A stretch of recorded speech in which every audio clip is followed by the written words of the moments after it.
I would ask all of you that are in the room if you could go into your packets. We have a surprise item in there. See if anybody falls for that.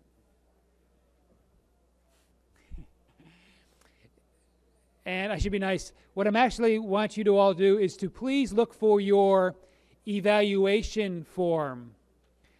We very much, I know that's exciting, but we very much would appreciate your feedback about the day, but also about this cluster process and how perhaps you want to engage as well.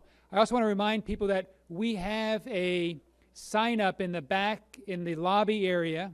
There's a sign up so that if you were interested and for some reason you're not sure if we've captured your email with a specific group, if you're interested in a cluster or a new cluster, we're looking for, we would consider doing additional clusters if there's additional interest. So I encourage people to look at that as well. And we'll be set up for this panel here in just a few more minutes. It won't let me type on this computer. I think we can just ask them, you know, some of them I have it written down. they're late breaking. It is unclear to me, Connie and Colleen, what was the final conclusion? Are you on? I thought you were observing. We want to introduce you. We're going to introduce, so one of these front tables would be preferred.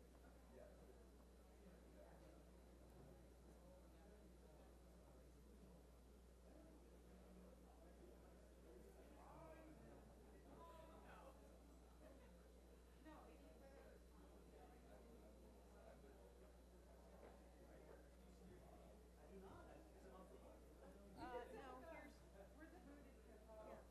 find a place. Here's one.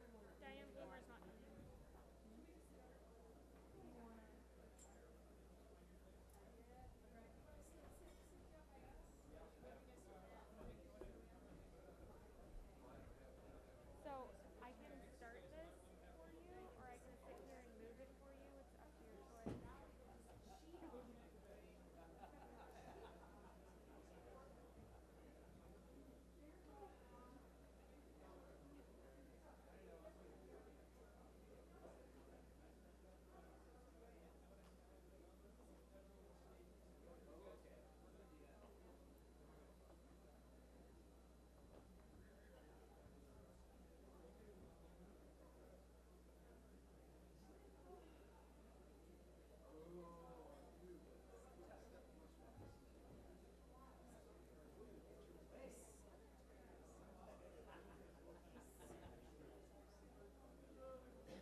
do That's we, the one we got from. how do we encourage data? So I'm gonna be down there taking Ah, that's notes. great.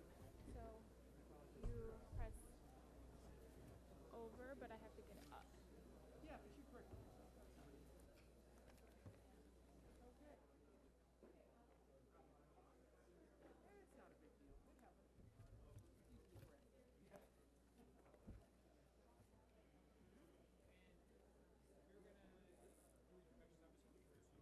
Okay.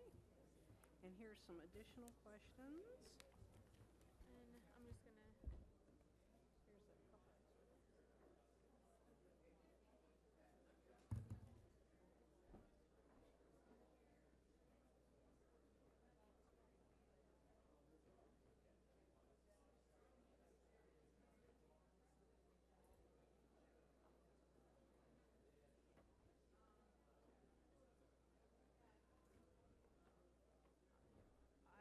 I'm just trying to figure out how to work this now. I didn't,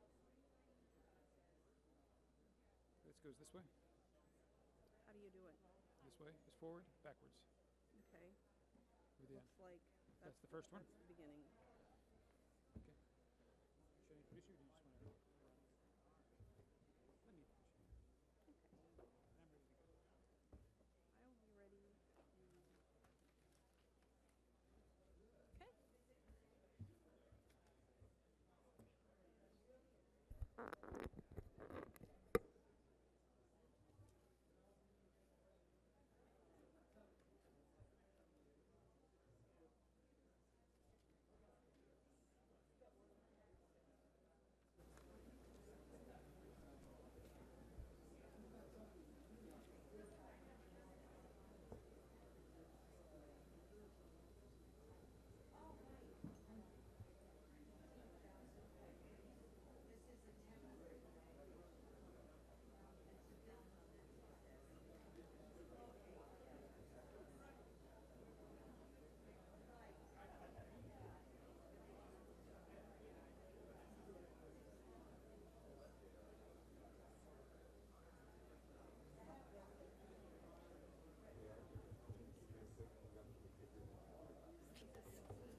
Absolutely.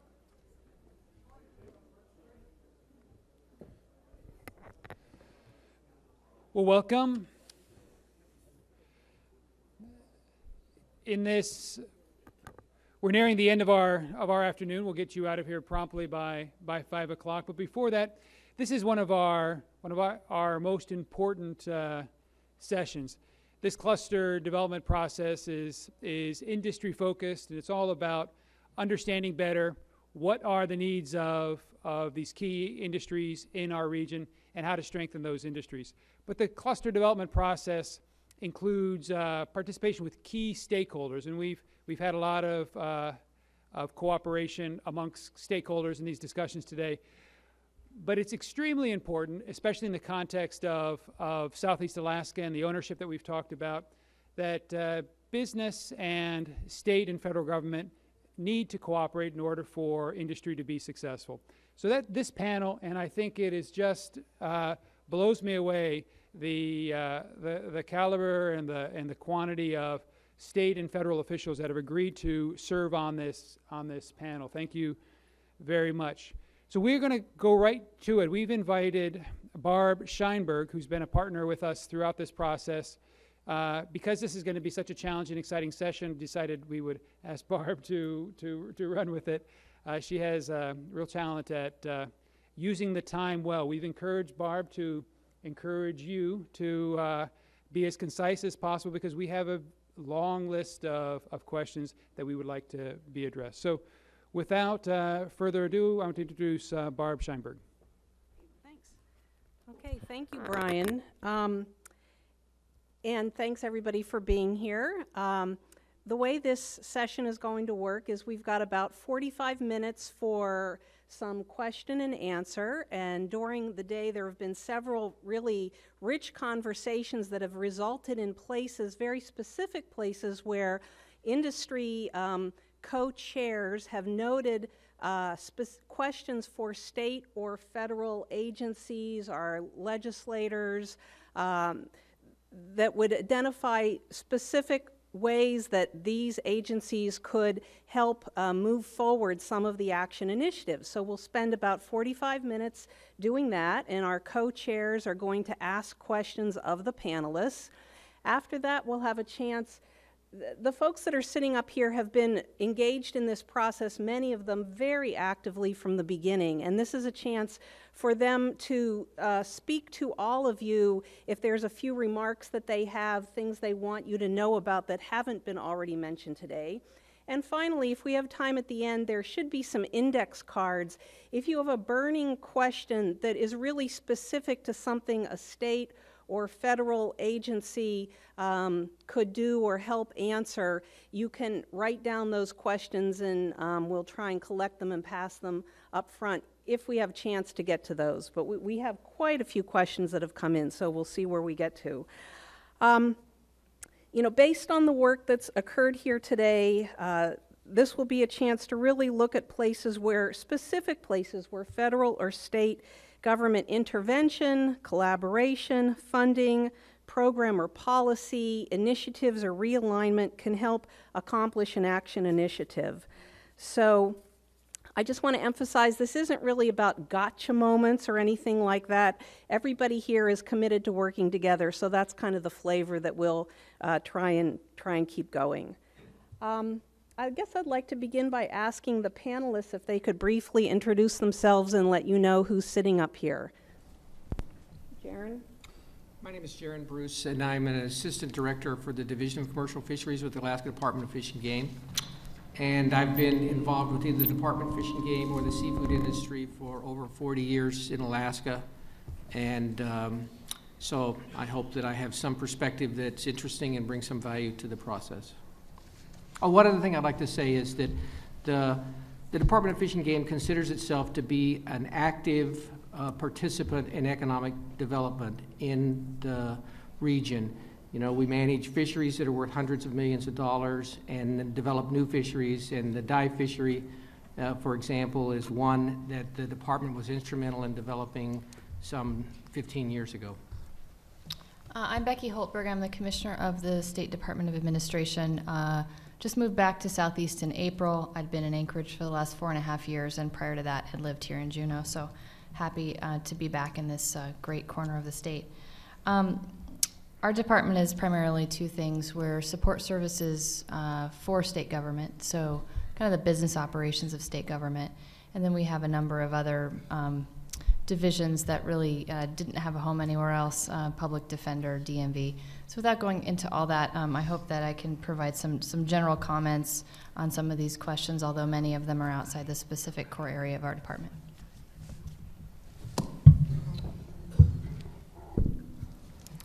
Good afternoon. I'm Beth Pendleton. I'm the Regional Forester for the U.S. Forest Service located here in Juneau. And as was mentioned earlier today, the Forest Service with the other USDA agencies represented here, Danny Constantine with Farm Services Agency and Jim Nordland, Rural Development, as well as Shirley Kelly with the Commerce Economic Development Administration. We have been working closely together with the various industries and interests in the state and looking at ways to improve the economic health of our communities here in Southeast. And really look forward to the continued discussion this afternoon. I will point out one item out on the table out front is the USDA investment strategy, which was recently completed. And I think those of you that have been active in the cluster working groups will see that many of our investments very much align with the initiatives that are coming out of the cluster working groups. Good afternoon, Paul Dick with the Employment Security Division Director, representing Department of Labor today. We are very involved, of course, in workforce development, and we have job centers here in Southeast, in Ketchikan, Sitka, and Juneau. We do a lot of work with individuals for training and connections with employers and helping them get jobs, so interested in partaking in discussions. Hi there. I'm Danny Constantine. I'm the State Executive Director for the USDA Farm Service Agency. And you might wonder why a guy who takes care of farms is down here in Southeast working with local communities. Well, one reason is because my boss, the Secretary of Agriculture, asked me to. Because, and it's a good reason. I mean, I do what my boss says. No, but he is really a believer that if we all work together within USDA, as one USDA, working closely with the Forest Service, working closely with rural development, working closely with all of the 17 different USDA agencies, then we could do more working together than we can working alone. And so I think this cluster group also supports that same principle that if we work together as one department, we can work together more as one federal family. We can work together with the state, work with these local communities. We're more likely to succeed. So that's why I'm here. I've been in Alaska for over 40 years and doing a lot of different things down here in Southeast and Fairbanks and now in Palmer and working all around the state. So I'm really happy to be here to continue to work together with the state and with all the rest of you. Great, thanks, Danny. I'm Dennis Egan. I'm state senator, former business person here in Juneau, former mayor, and thanks to the lady that could see Russia from her house, I'm now in the state Senate.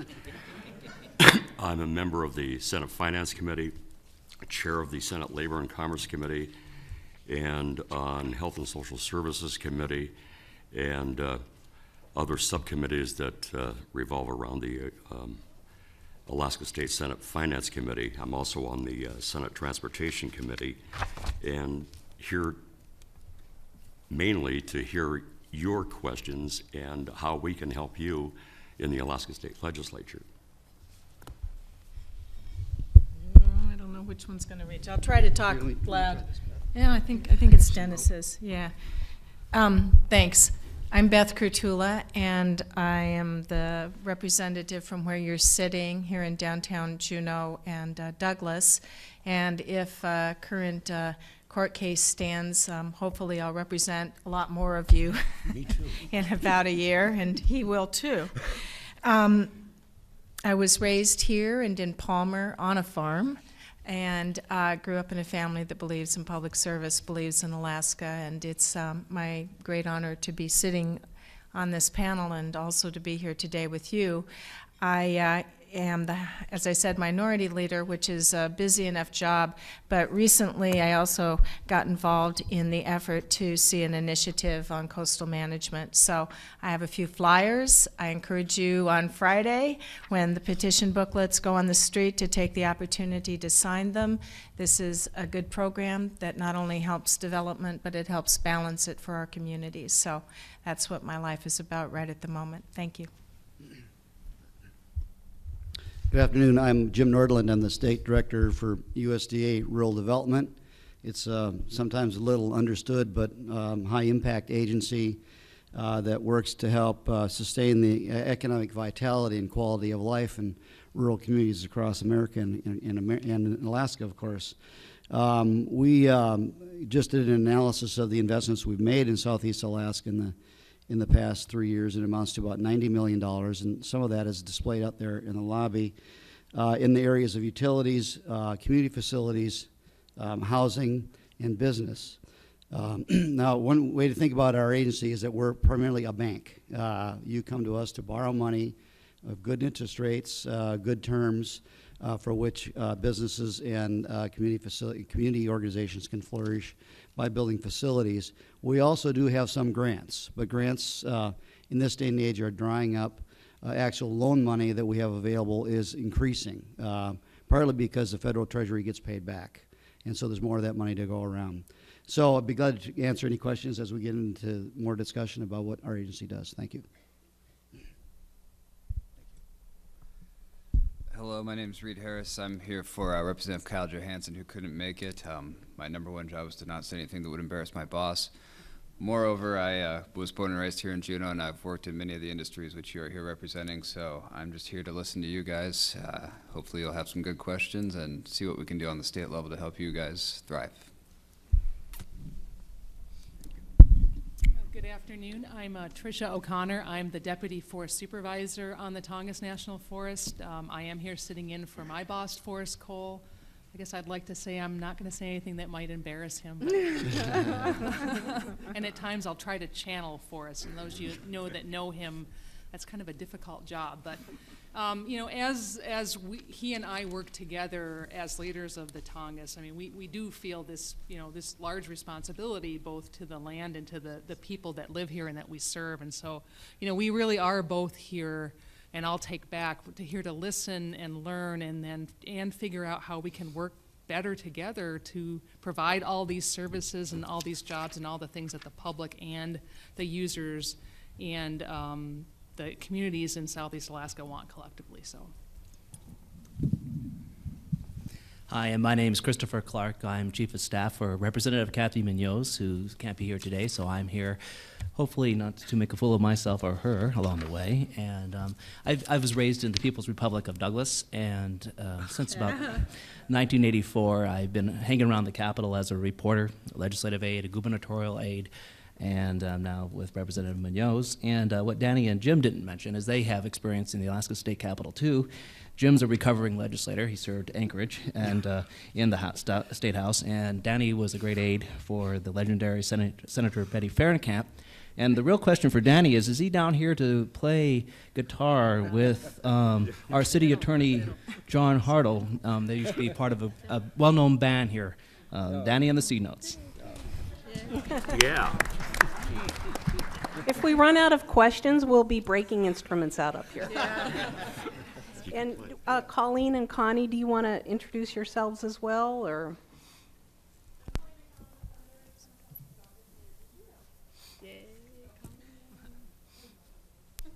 Hi, Connie McKenzie with the Office of Congressman Young, and I'm also here in Juneau. Great. Well, we're going to get going. Oh, sorry. Sorry, Sally, you weren't sitting up there. I'm Sally Smith. I'm with Senator Mark Begich. And one more introduction in the back. Nancy. Oh, great. With Nancy Barnes with Senator Kukesh's office. And one more, there's Cecile Elliott with Representative Bill Thomas's office. Maybe you can stand up, Cecile. Great. Okay, well, we have a rich panel and several representatives from the state, from our state legislature, so that's great.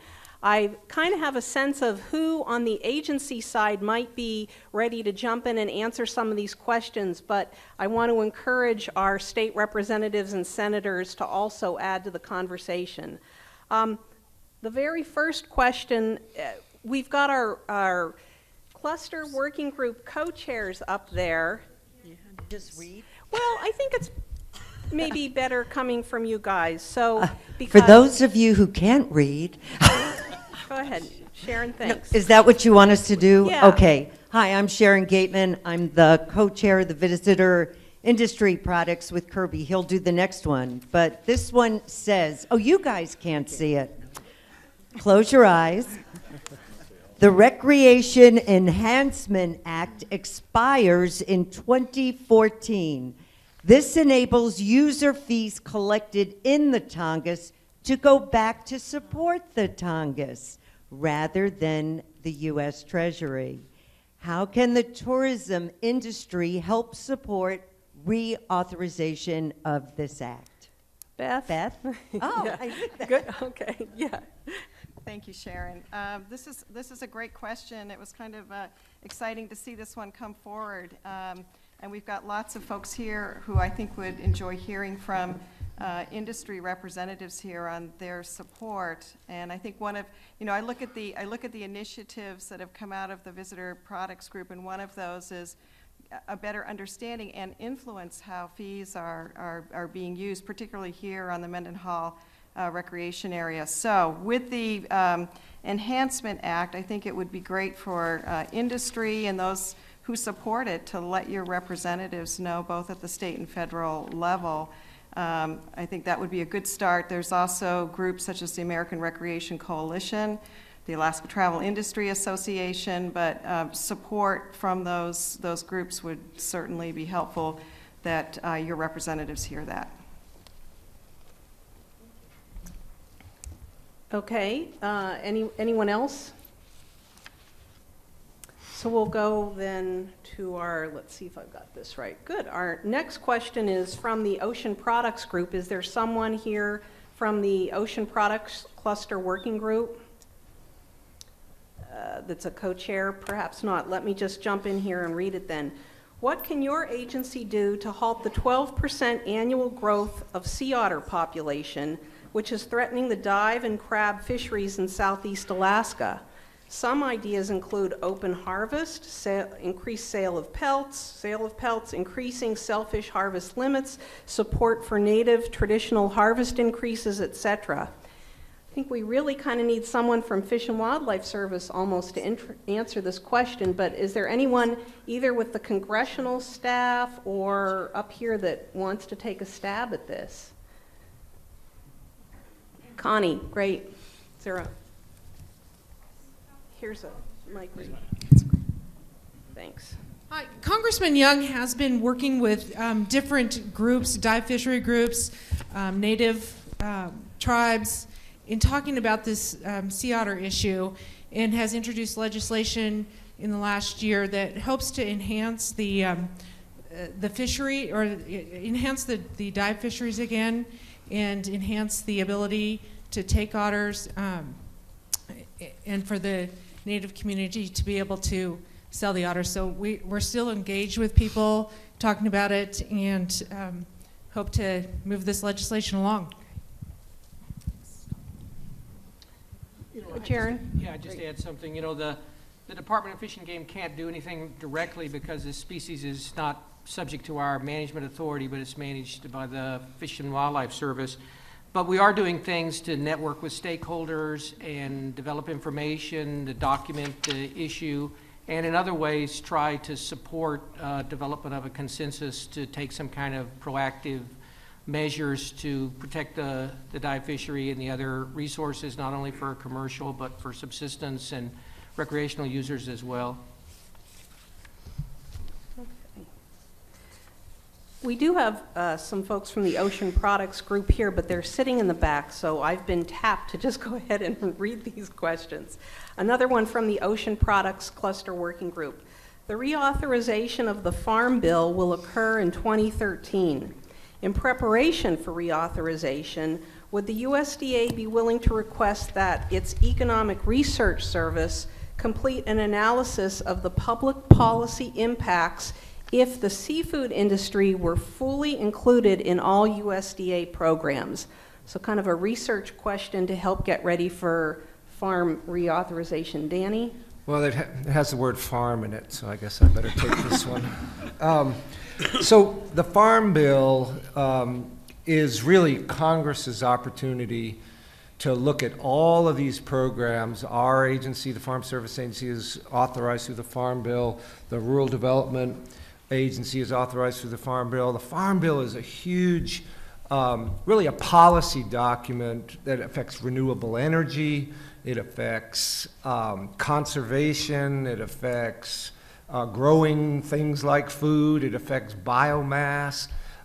It's a huge policy document, and it's reauthorized every 4 years. The last one was in 2008. So this is Congress's chance to take a look at all of these programs and see what needs to be done. I do think the Farm Bill is generally an opportunity for Alaska and for communities of Southeast to take a look at what are those programs in the Farm Bill and how could they be tweaked, how could they be changed to better address the needs of Alaska's communities.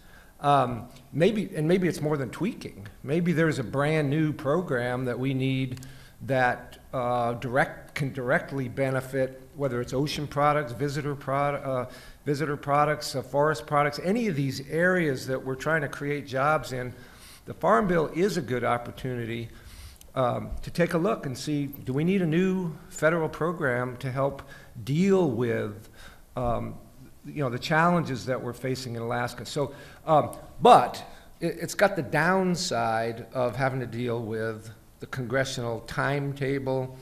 We all know how difficult it is to get any legislation passed through Congress. The Farm Bill, because it's so big, often gets mired down in all these little battles. So if you want something to happen right away, I wouldn't count on the Farm Bill. But I would say that it's one of the reasons that, as I said, I'm here because my boss wants me to be here, that I think there's two ways to try to get things done in all of these USDA and federal programs.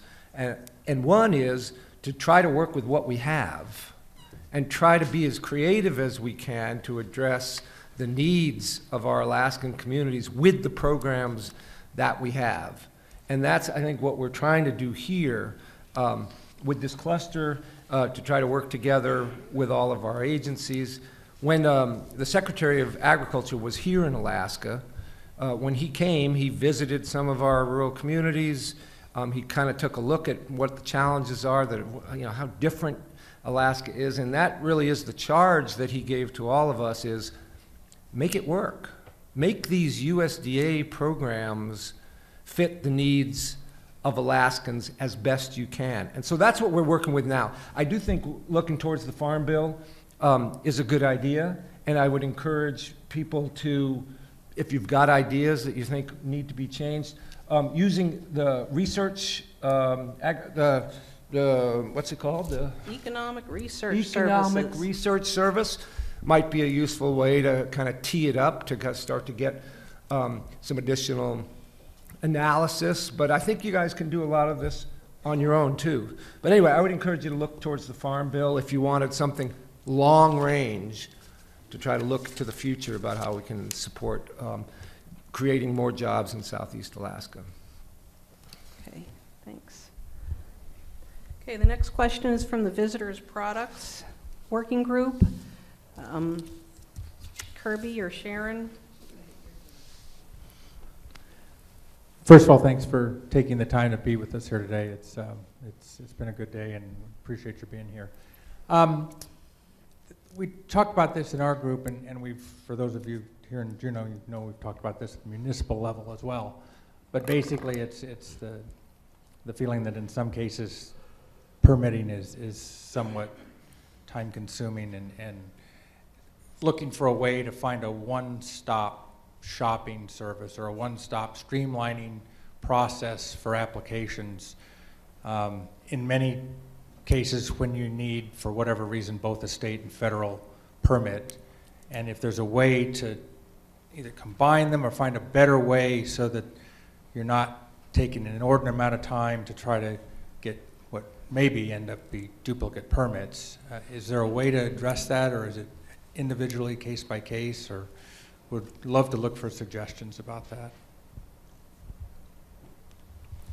So maybe I'll take a first stab at it. Tricia and I were talking about it a little bit earlier today, and I think one of the things that would be helpful is if there's some models out there. It's a great idea, but if there's some models out there, I've seen it work on a smaller scale for like day use, but for industry-wide kind of permitting initiatives, if there's some models out there that we could look at, certainly the Forest Service would be interested, but it would take all the various federal and state agencies engaged, obviously, in the process to really sit down. I think this is a good one for the cluster group to tackle and work with the various agencies. But it's intriguing, and if it could be workable, it certainly would improve efficiencies. Beth? Okay, Barbara Dennis? will probably guess what I want to say. But if you're going to have a project that's a development project where you need permits from different agencies. We really need to reinstate our Coastal Zone Management Act, because that is the one program that actually coordinated and you know, it's streamlined, but it didn't necessarily make things easier. You have to focus on some issues or you'll never have a balance, right? I mean, you got to get the feds in the room with the applicant, with the developer, with the agencies around the state so that you can, you know, get the thing moving. So that's what that program did. But I also want to say to that point, it's just always been beyond me why our processes have to be so bureaucratic and why they have to be so long-winded and so hard. Both Ethan Berkowitz and I, at one point or another, had streamlining bills in the legislation, and I'm still into it. I mean, after we get this, after we get the signatures, which we're hoping to do by January 17th, I'll have a life again, and I'd really love to hear any ideas on streamlining. It just doesn't make sense, especially in Alaska. We shouldn't have these long-winded, convoluted processes. We should, you know, try to make them work together and try to get everybody in the room at the same time. Thanks. I agree with you. Dennis? Yeah, thanks, Barb. I was going to talk about coastal zone, but Beth did a great job. I just attended meetings in Victoria, and the Washington State Ferries, BC Ferries, and the Alaska Marine Highway System were at these meetings, and the three different departments, although the ferry systems are entirely different, Alaska has one route that goes from Atlanta, Georgia. If you superimposed Alaska on the map of the United States, it would go from Atlanta, Georgia to San Diego, California. Washington State Ferries and BC Ferries have no routes that are like that. However, a couple of years ago, or about 4 years ago, they were saying that they had tried to develop, among the three ferry systems, a sort of Europass type program. And the director of the Alaska Marine Highway System, Mike Newsel, Deputy Commissioner of Transportation, and the director of the Washington State Ferry System and BC Ferries are working together trying to come up with some sort of a plan that would allow travelers to get on in Bellingham, get off, you know, because BC ferries leave there. Washington State ferries go from Sydney to a place in Washington that I can't remember. But they're all very close together. But if you could develop some sort of a concept on a Europass system, it would, I think, benefit not only BC and Washington, but Alaska as well. Right. So, and we're looking into that as well. The next question is also really about permitting and streamlining. So you can see there's a theme here. This one comes from the Renewable Energy Working Group. Well, I think the answer might be what he said. How can we simplify permitting for small renewable energy projects? And these may be projects that don't exist right now because we're still developing the industry, but on the smaller scale, not the larger scale. Trish, did you want to jump in there? Sure, I can start this one out, and it is definitely connected to the other one. When we have, at least on the Tongass, been looking at this issue of energy projects and how to do them better, I honestly think a couple years back when we started getting into this, we were kind of flat-footed on it. And to be honest, that there's very few, if any, places other than Southeast or Alaska where new energy projects across the nation in the Forest Service are being done. Most everywhere else has them in place, and so we've been behind the curve a bit in one, figuring out how to actually do this and then how to do it efficiently. I do think we've come a long ways, but we still have a ways to go. I think part of what we could do collectively that would help both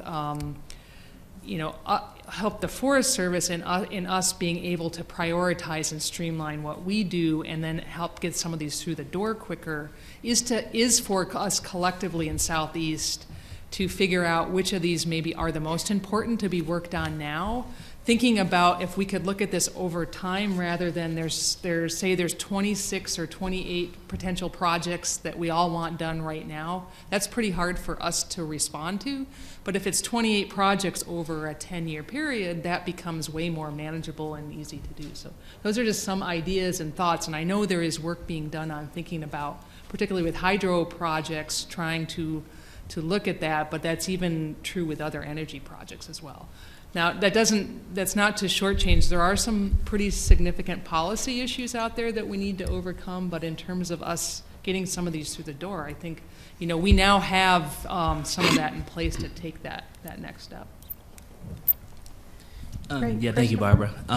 Brandon, I'm curious, was this directed more at the federal level or the state level? Because as the former aide to the House Special Committee on Energy, I know that the legislature has a pretty good record over the past several years pumping in a lot of money to the state's Renewable Energy Fund. I haven't heard whether this has been an issue in the way the Alaska Energy Authority is administering the fund. Does this apply here? I don't have a good answer for that, but I would guess that because a lot of these would be on federal land, so it would probably be more directed at federal. Yours. Dennis, did you want to? Yeah, I just want to say, and to answer, and to follow up on what you said, I mean, a lot of these projects are on federal land, but a lot of them are state funded.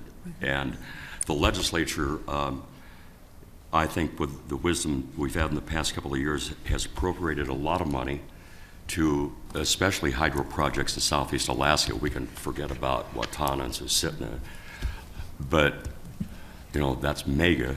But here in Southeast Alaska, we've appropriated a lot of money. The issue that we have in some of our committees in the legislature, on the Senate side, is that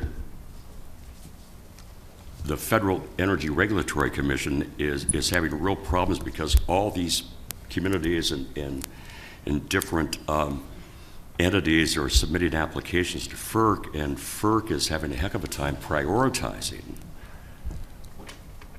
what these projects are going to be and getting word. You know, I think the state and the feds ought to sit down and set priorities in these different projects. There are a multitude of projects in front of FERC right now, and I think it behooves both the federal and state government to sit down together and set priorities on construction of these different projects. A lot of them are, as we'd like to say, almost shovel ready, and a lot of them have funding. But to streamline the federal permitting process with the assistance of the state of Alaska, I think behooves all of Southeast Alaska. Danny?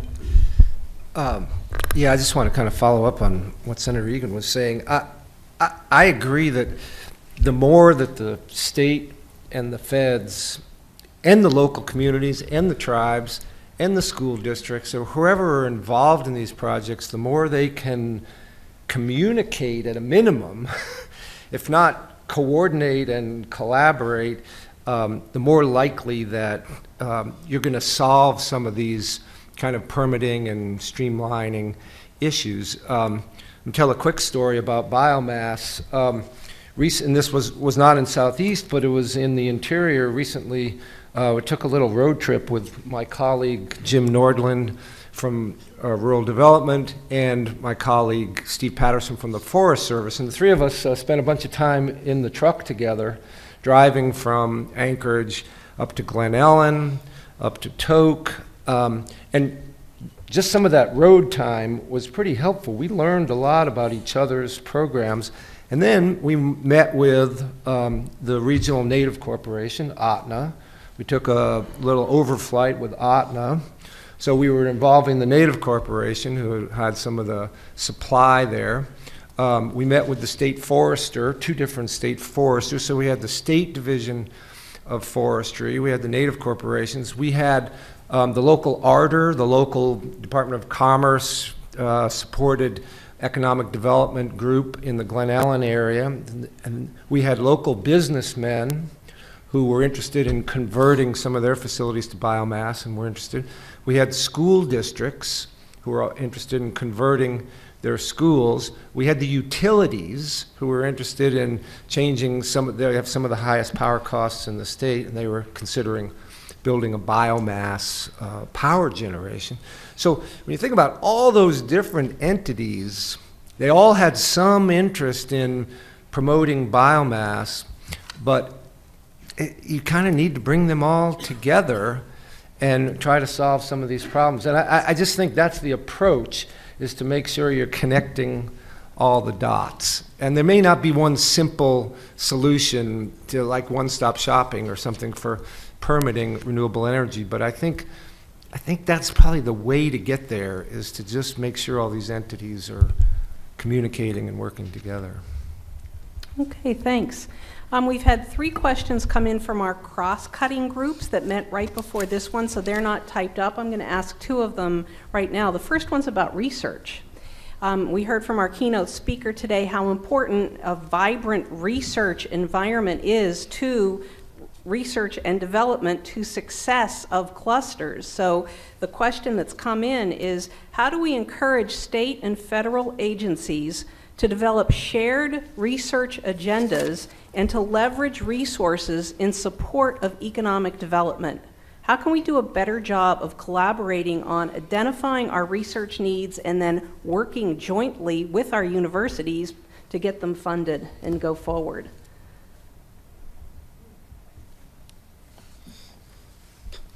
Christopher? I'll try to make the first stab at it. I mean, last year, the year before last, legislature created the Emerging Energy Technology Fund. It's only $4.6 million in there, but it's turned out to be a popular item, at least based on testimony we heard last spring in the House Special Committee on Energy.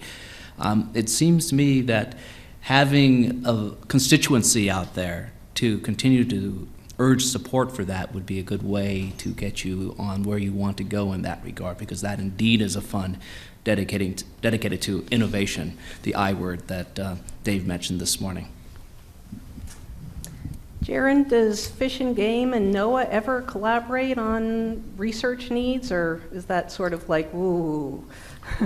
No, there's a lot of collaboration that occurs. You know, typically, you know, there are plan teams that are set up for research on jointly managed or cooperatively managed species. These are pretty common. We have a number of them.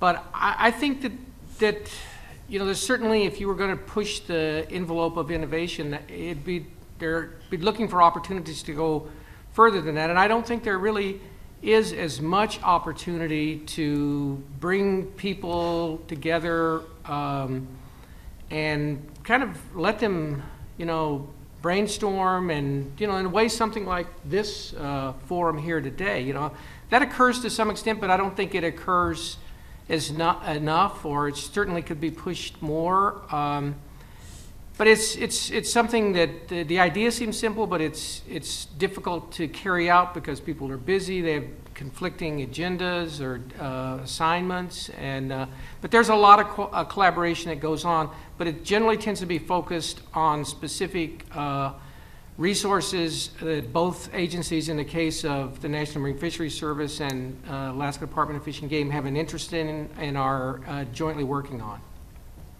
Steve might want to add something. If that's or okay. Yeah, Steve Ignell. You want to just briefly say where you introduce yourself for those that don't know you? Hi, my name is Steve Ignell. I'm the Deputy Director of the Auk Bay Laboratories, NOAA Fisheries in Alaska. So where's Brian? I thought I got out of this. You know, that's a great question, and we spoke about it, and Rick Caulfield's cross-cutting is I think it boils down to changing the culture or affecting or the culture of agencies and organizations, and that's tough to do. One of the things that we're doing now is, and it's because of limited budgets, is that we're partnering more. Because our budgets are being reduced, we're reaching out to other agencies. There is a reason why we had the Forestry Science Lab come into our old facilities, because we actually wanted to develop partnerships. And by being physically co-located, that was a way we were going to do that. So I think as agencies, as we partner more and more, and we do partner a lot with Fish and Game, that's going to bring us together, and I think that will spawn innovation. Well, a lot of it is you got to have a desire to innovate. One of the things I said in Rick's is, you know, he who leads and nobody follows is merely taking a walk. And we can have all sorts of ideas of innovation, but if there's not a change in the culture of the agency, I don't think it will be embraced. So Christopher, what you said I think is really good. As the public and all of you folks connect with us and the agencies, and connect with us and have that dialogue and develop a partnership, I think that will affect the culture. So I think that's a great place to start. And then the other thing is, I think as our culture has changed, you know, we have the ability to, when we hire people, is to look for people that are innovators. Not only people that will just do the management research jobs, like which is stock assessment for the National Marine Fisheries Service. That's our primary thing we do. But we can add on to that or connect with that and sort of an innovative culture. And I think that's going to improve our stock assessments at the Occ Bay Laboratory. We're a little bit different than the rest of the folks in Seattle. And we have a lot of diversity. And we've shown that that diversity can be a strength for the agency, because we can develop new ways of stock assessments by connecting some of the research that we've done in the past on other issues and showing how it can be applied to the primary agency mission. But you got to have that as part of your DNA and part of your culture to want to innovate. So I think that's really my response is we need to work together. It's a tough question. It's going to take a campaign of figuring out how to develop that culture in our agencies. Great. Beth, did you want to? Yeah, I just wanted to add, and I was glad to hear the word university, I think, in that question, that I really think that this is a role of the university. And I think that the university does make efforts toward this, but I think it even requires more working toward innovation and toward putting your money toward people who are thinking about the future and thinking in these ways. And I guess not just the university, but also groups like the National Science Foundation. And it's really kind of knowing what's available in the university and in those higher government agencies so that you can start to channel and get the research. And then I think all of it should be public. I think this is the role of the internet. I think that the more that the information is out in the public and easily accessible, the better that we'll start to understand one another and what we do and be able to move forward better. And I agree it's a cultural change, but it needs to come, or we're not going to survive the way that we have in the past as a nation. So. Great. The next question is about money, and we know that access to capital is a challenge here for all of the cluster working groups and business sectors. The question specifically is, would you support changing the permanent fund to make more investments in Alaska? Becky? I'll take a crack at that one. I think I got the most politically challenged question thrown my way. I currently sit on the Retirement Management Board, which manages a significant portfolio of state assets that are for the benefit of public employees and as they become retirees. So I guess I'm going to kind of put my arm board hat on when I answer that question, but try to speak to the permanent fund as well. You know, both the portfolio that the Retirement Management Board manages and the portfolio that the permanent fund manages are for specific purposes. In the case of the Retirement Board, it's for future pensions and health care. In the case of the permanent fund, it's really for the benefit for the benefit of Alaskans, both today, as we know, through dividends and in the future. And so the question, this question is really not asking, can the permanent fund invest in Alaska? Because it can.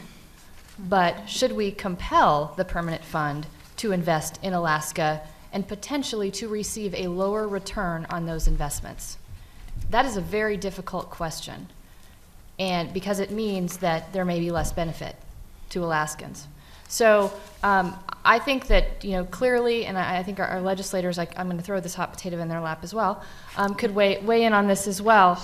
But I think there's, that has not been core. That's not been core to the permanent fund's mission, and I think that would be a very difficult sell and a difficult change to make. I guess the question that comes to my mind is, do we want to have a business climate and an environment where we need to direct capital investment, or do we want to create the business climate and environment where the private sector is available, brings capital to the table and wants to invest? So I would suggest that perhaps that should be the goal, and not necessarily to direct state assets toward capital investment.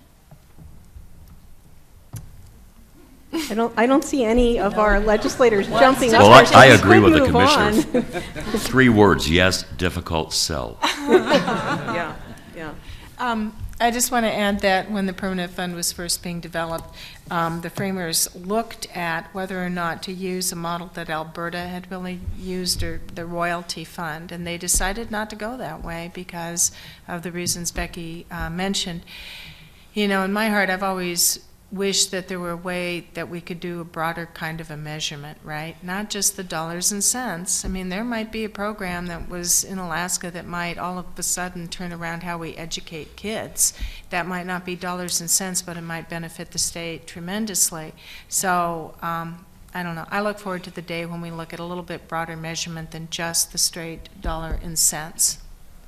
Danny, one last comment? Yeah, and I guess I was just going back to the original part of the question about access to capital, which is really, the question is, should we use the permanent fund for access to improve our access to capital? But to me, I think we should look at whether we have an issue. Do we have is this a problem? Is this a barrier that our industry sectors are facing? Is that a problem, getting loans or getting access to capital?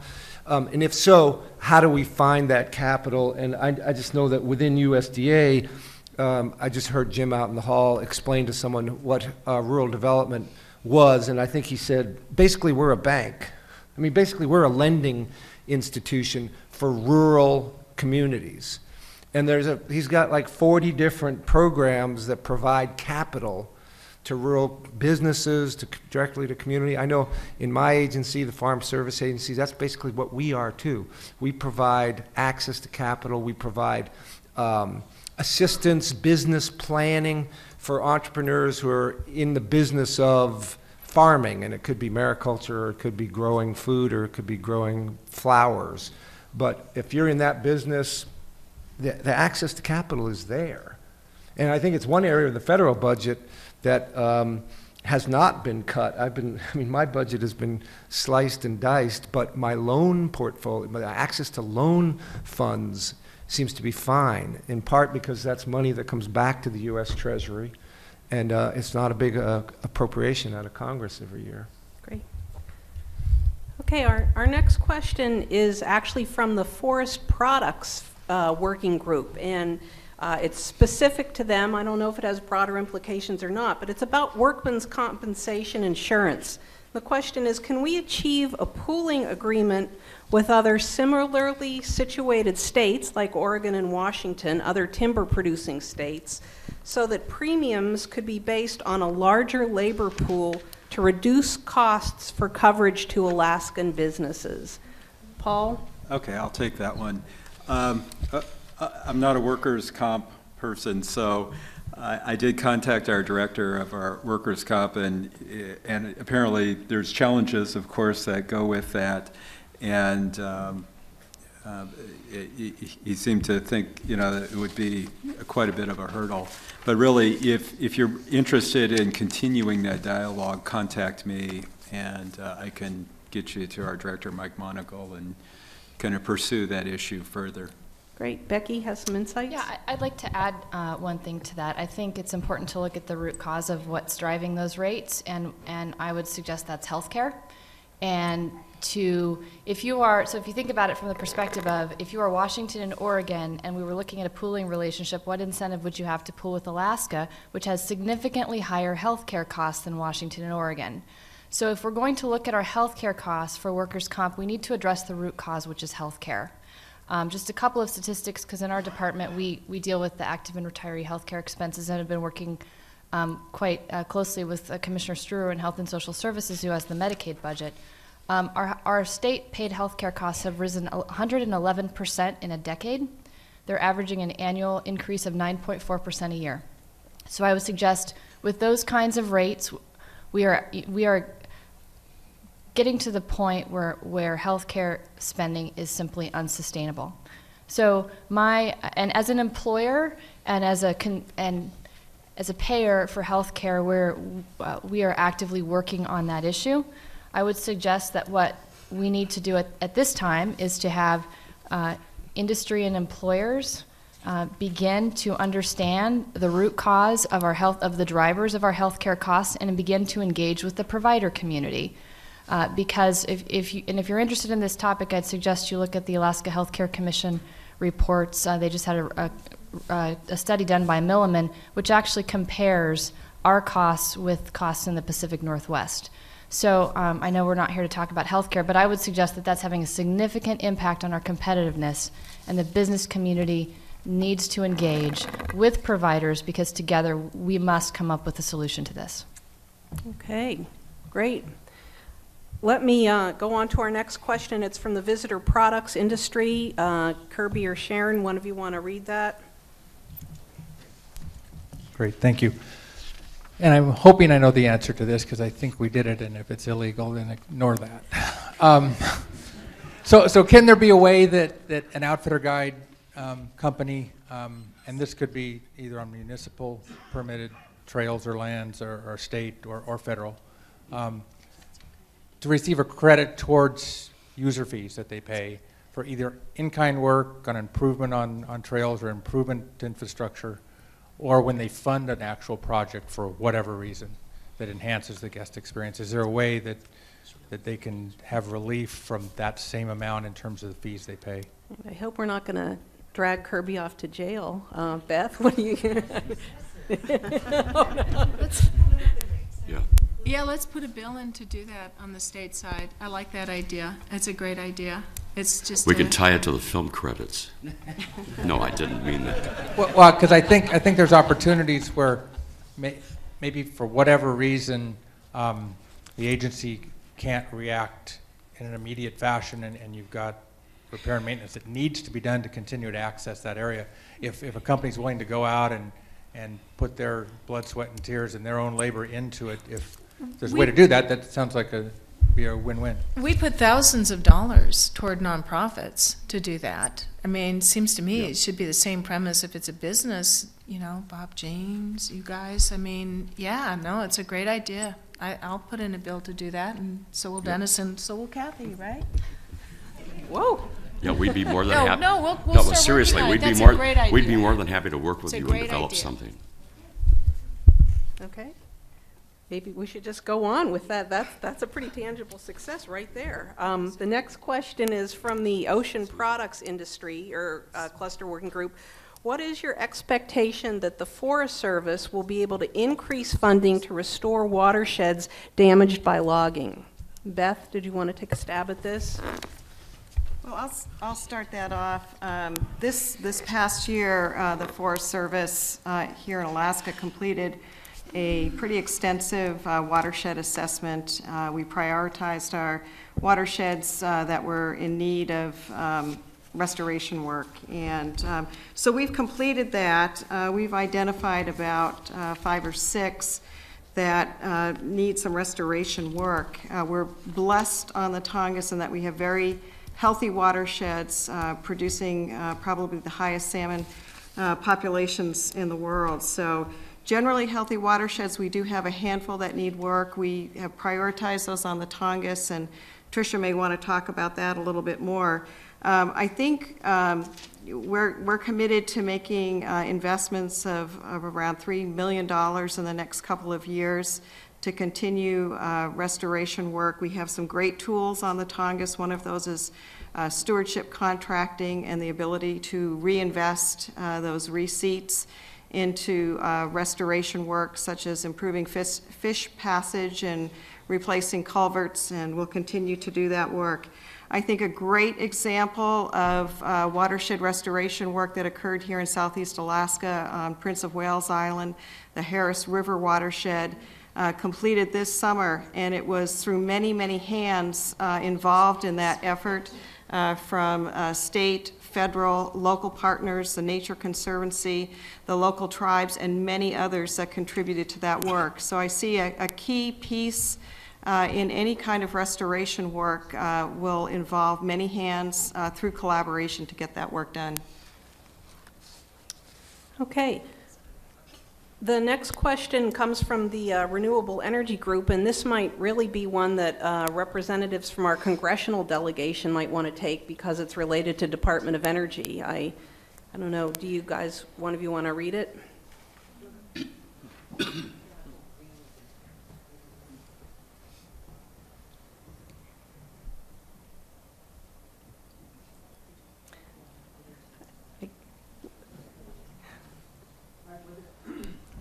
Got me? There we go.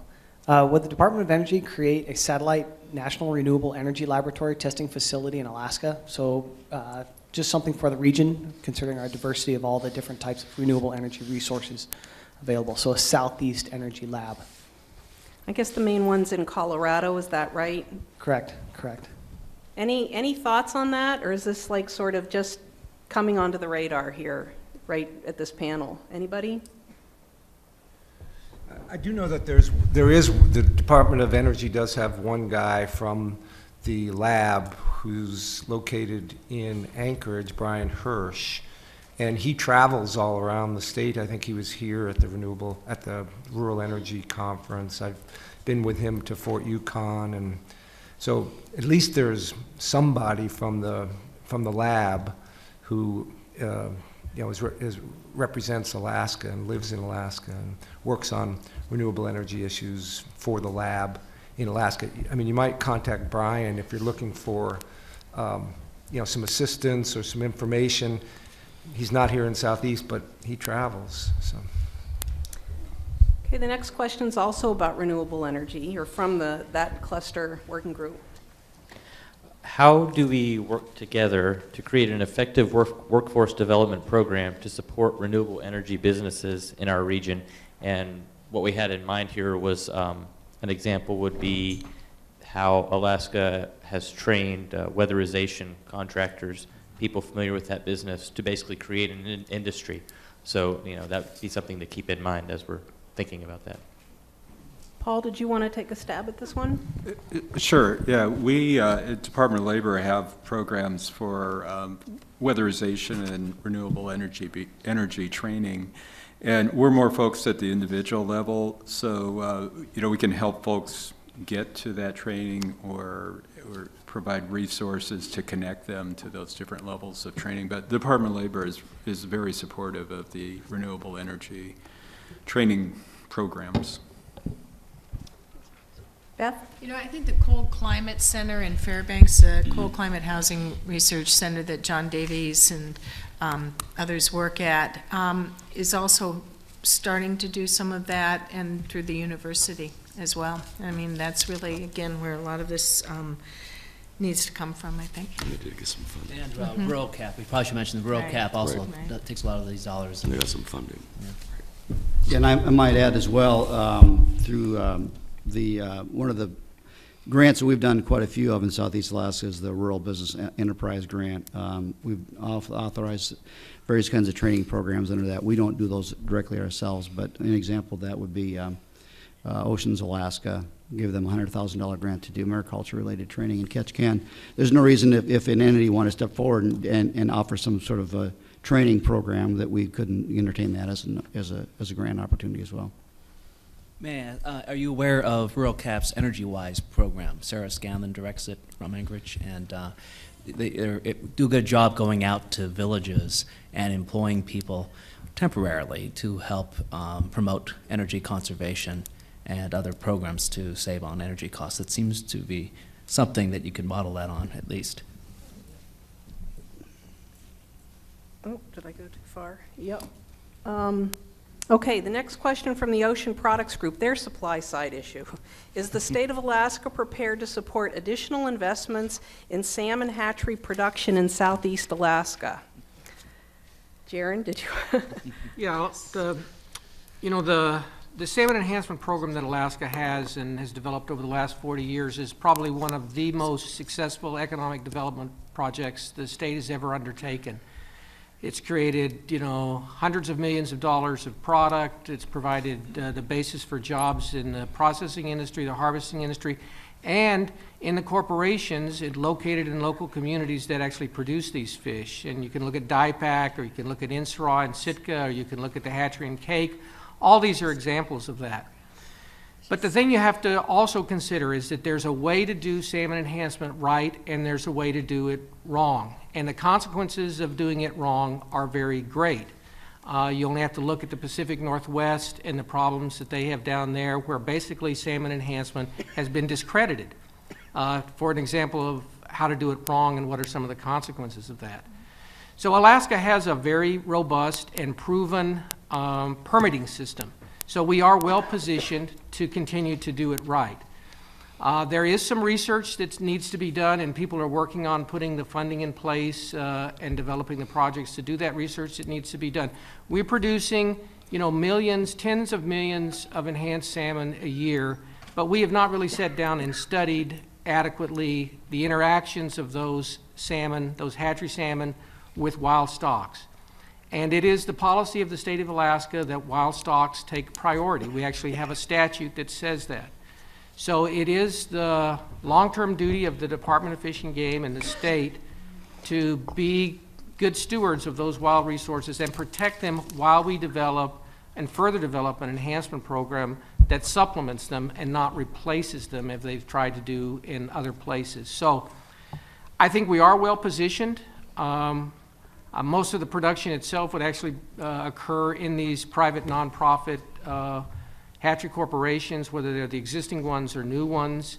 The state's role is to permit it and make sure that it is conducted in a wise fashion that conserves natural resources, wild natural resources, wild salmon, and doesn't sacrifice those. So it's a big project, but it's a proven job creator, and I think we are well positioned to move forward with it. But we do really need to undertake this research that people are been spending a lot of time working and on laying the foundations for and trying to find funding for. It's not cheap to study the interactions of wild salmon and hatchery salmon and to see to what extent they are competing and what extent the genetic fitness of the one is affected by the other, and all the other questions that go with it.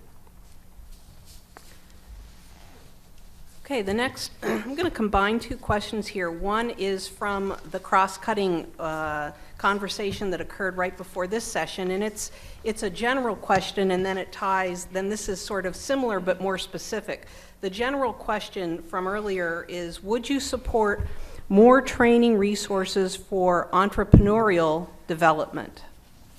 And then a related question from the Ocean Products Group, the fishing industry needs training funds for entrepreneurs, boat owners, and others, not just employees.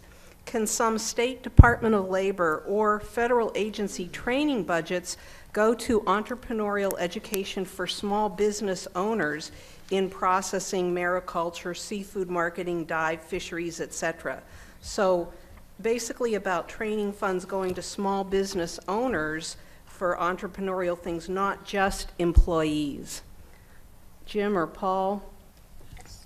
Yeah, Barb, I guess I'll just reiterate what I just said in the previous question, is that we do have what's called the Rural Business Enterprise Grant, which does allow for training and technical assistance for businesses. So again, the Oceans Alaska project is a recipient of that kind of funding. Yeah, and for the Department of Labor, our training is more at the individual level.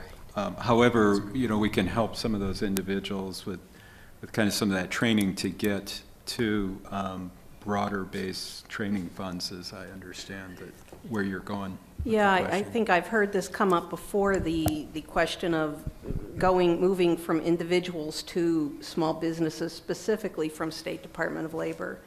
Is there any flexibility there? I don't really see any flexibility there. It really is geared towards helping the individuals develop skills in the workforce, and there are some limitations, but not at that higher level. And Danny, did you want to add Yeah, something?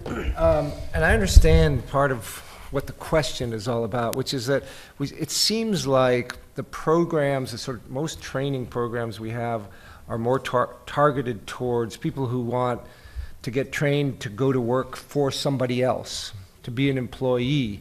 And that what I'm sensing is from the question is, well, what are we doing for people who just want to start their own businesses or be entrepreneurs and not go to work for someone else? How can we help those people? And I think it's definitely a valid question. Let me give you a couple examples of some things that within USDA that we have, and they might not be right on point, but they could be sort of a model. One is that we recently helped Southeast shrimpers through a program called the Trade Adjustment Act, and it only applied to those, these happen to be shrimpers who were impacted by imported product, and it resulted in them losing some market share, they had to demonstrate that they actually lost either price or something, and they did. And so as a result of that, they had a program that was called the Trade Adjustment Act many years ago, and they had a new program. So the new program for shrimpers gave them training. The old program gave them some money. This one insisted that as a result of this, the benefit that they got was they got some business planning. It was done through the university, and so it helped them become better businessmen, or maybe start a new business. Maybe they want to get out of the shrimping business, but it was targeted to an entrepreneur and giving them the skills they needed. So that's one example.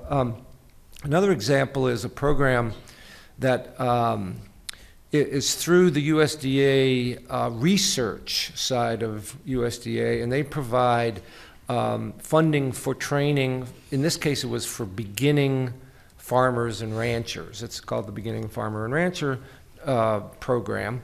And someone in Alaska applied in the interior to provide training for mostly native villagers in the interior to learn more techniques about how to grow food.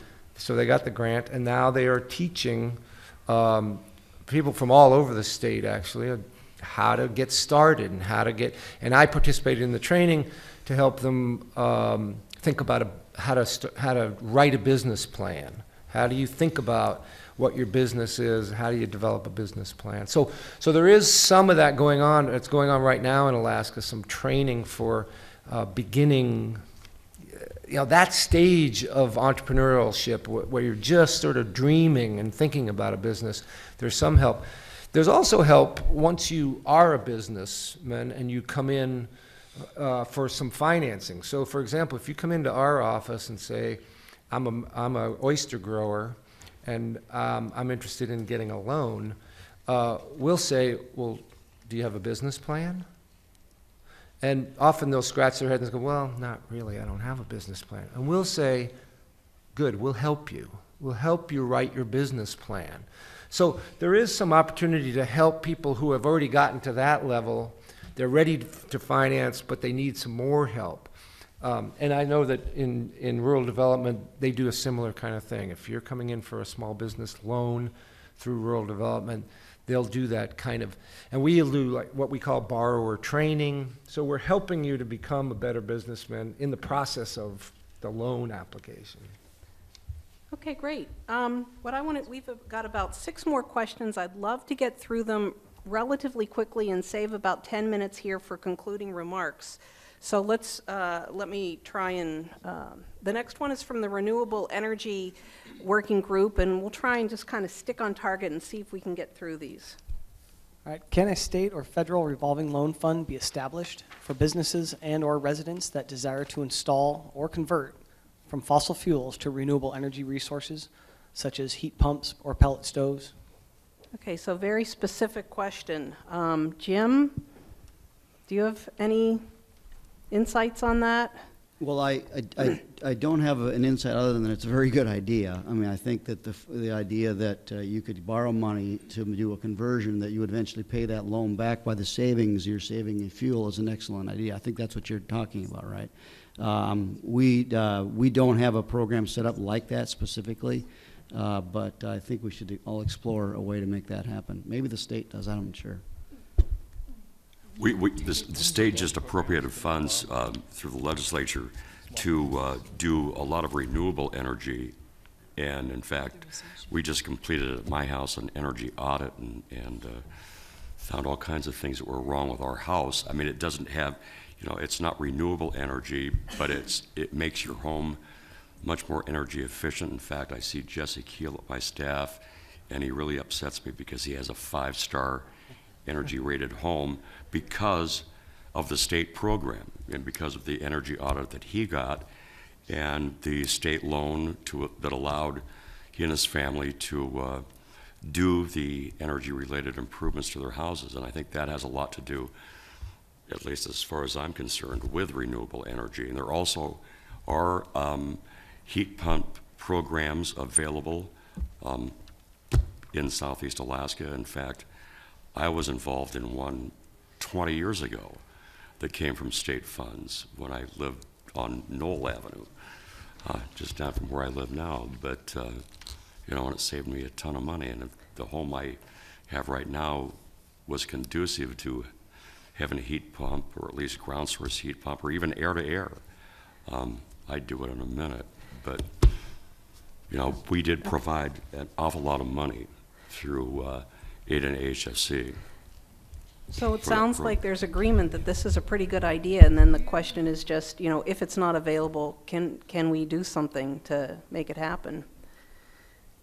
And we're moving toward that. Available. I mean, that's really now. what we're moving toward. We're not quite there yet, but it's getting really close. So this is something that it just says it in a clearer way, really, that we need to keep our eye on. It's a weatherization fund.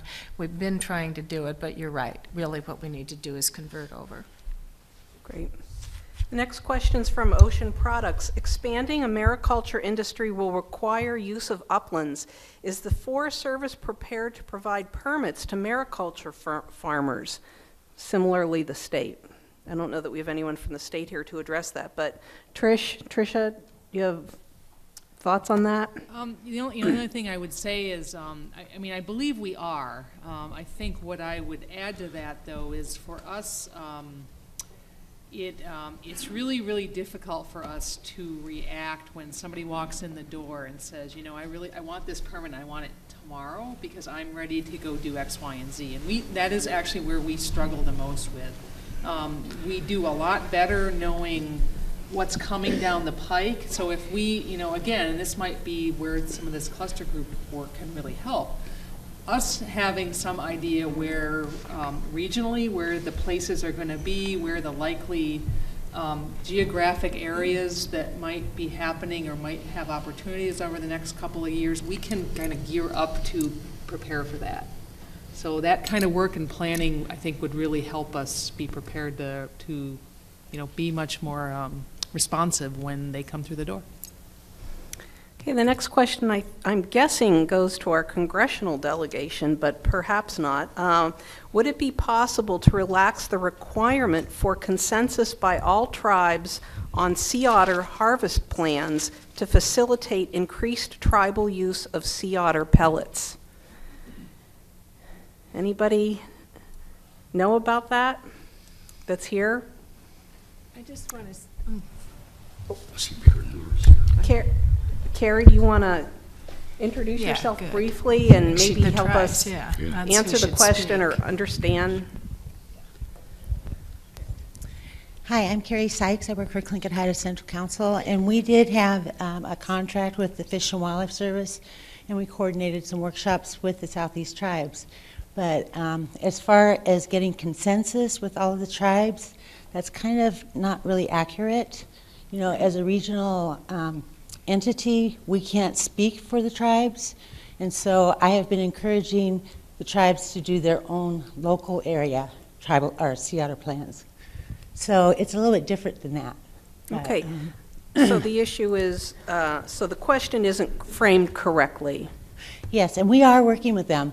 In fact, I've brought the tribes in for this meeting, and we're having another follow-up economic development workshop this week, and sea otter issues are a part of that. So we are trying to work towards things, but there's other issues such as enforcement. So it's not just about the management plans.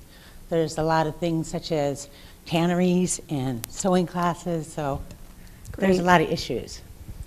Okay, and I know there's, as Carrie mentioned, active work going on to look deeper at sea otter management here in Southeast. Yeah, so Great. stay tuned, and I have been working with the ocean products and keeping them involved with what we've been doing, but it's just going to take some time to get that kind of plan in place. But a lot of it is education for the tribal members, so that they realize that they can hunt sea otter. So there's just a multitude of issues. Okay, so I think we'll do one more question because I want to just leave a minute for wrap up here. The last question we'll do is from the Renewable Energy Cluster. Do one of you want to speak to it?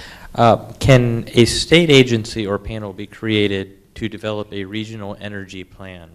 Our understanding is there's no larger context to plug an energy project into, and the IRP doesn't seem to really contain an energy plan. AEA is doing one, I think, right now. So that's really how to plug in, I think. And you're right, we need one, and we need one that is more accessible. And specific to Southeast? Yeah. I'm guessing that's the IRP plan that they're speaking about here, and the sense is, at least from this question, that it doesn't really have it's not big picture enough, or, I mean, do you have any more information on what the deep nature of this question was? It was more in regards to not detailed enough for the resources that are available for emerging energy entrepreneurs or utilities or anyone who wants to leverage their innovative skills in the energy field to see what's available out there. The AEA in this IRP process has shown what we have available as far as megawatt potential in different sites, but as far as detailed information within Southeast, I guess it's coming out in the next week or two, but that's what we're looking forward to, having a little leadership in the Southeast for that. Okay. Great. Yeah, Barb, if I just jump in, you know, I was involved with the Integrated Resources Plan that was developed for the rail belt by AEA, and it was a very lengthy and involved process, and I assumed that AEA was pursuing the same process here in Southeast. As far as I know, there's lots of opportunity for people to get involved with the development of that, and if you think that particularly the renewable sector is underrepresented there, I'd encourage you to engage in the process, because that, you're never going to find a more thorough energy planning process than the ones that AEA does for the state. Okay, well, I wanted, Beth, did you? On the other hand, if there's more information that should go into it, I mean, I know the delegation would really want to hear about it, Kurt. You know, we're open, give us a call, we'll go to lunch and hear what should be in it and be a conduit. Okay, well, we have about 10 minutes to wrap up here, and there's a room full of small business owners here that, because of where we live, where so much of the land and resources is owned by the government, we really depend on partnering with the state and federal agencies. The folks up here, as you've heard today, are committed to working with you to try and solve some of the obstacles and problems. I guess I want to give you an opportunity for some of you who have been with this process from the very beginning, if there's something that you haven't heard addressed here today that you want to leave as a parting comment or thought as we go forward, that would be welcome and helpful. I'll go first. I enjoyed the keynote speaker, Dave Click from Northwest Food Processors Association. I forget your title, but what struck me the most was your emphasizing innovation, how important that is, and how it is important to resuscitating the life cycle of a business, be it small or large. And that's what I think I need to hear more of, is per each cluster, what can be done to innovate, and where do we fit into that? And I think there was a good advance today, at least for my awareness, as to some of the things that need to be done, but I know I need to know more, and definitely more on this notion of innovation. So thank you for that. And I just want to mention, Brian's pointing out to me that my watch is actually a little slow, and that we probably have 5 minutes left here, so we don't expect every panelist to offer a comment, but, you know, I know, Beth, your agency sort of, you know, helped to stimulate this effort. Do you want to say anything or any of the other, Thanks, Barb. Just a couple thoughts. I too was pretty taken with Dave Klick's presentation this morning, and what I reflected on, in addition to innovation and creativity, was the importance of dialogue across public, private, across all sectors. And I think that is what I see happening with the cluster initiative, is getting people to talk, to identify opportunities, to identify barriers and challenges, and to figure out ways to move forward. The other thing that really struck me too is with that focus on innovation, is really thinking outside the box. And my hats are off to the cluster groups, because there's some extremely, I think, really creative ideas out there, and there's a lot of energy. And I think what's going to be important is the stick-to-itiveness, and that we continue to work on these key initiatives and have some success and move some of these forward.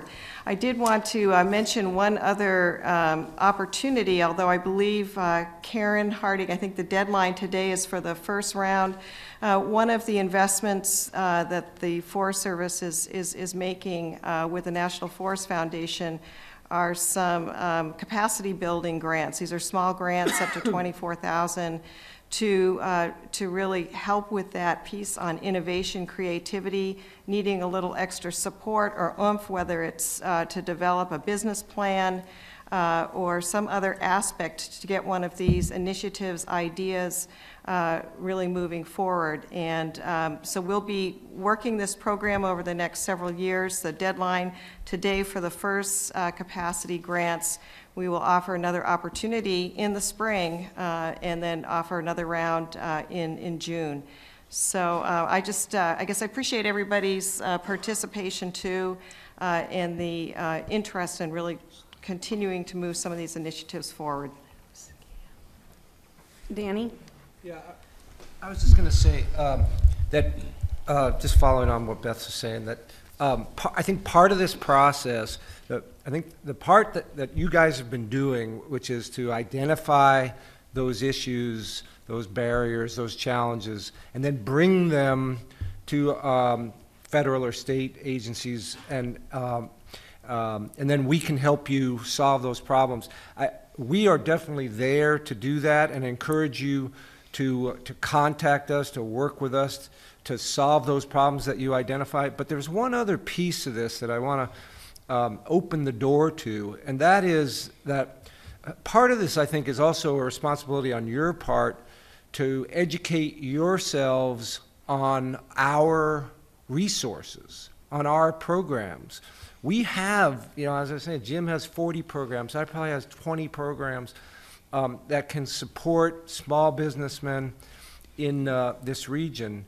And I think the more you learn about them, the more you either go on the web and do some research, or call our offices and talk to a real person and find out what we have, the more that'll help you innovate, help you think about how our programs and our resources can match up with your needs. So I think it's this process of kind of matching.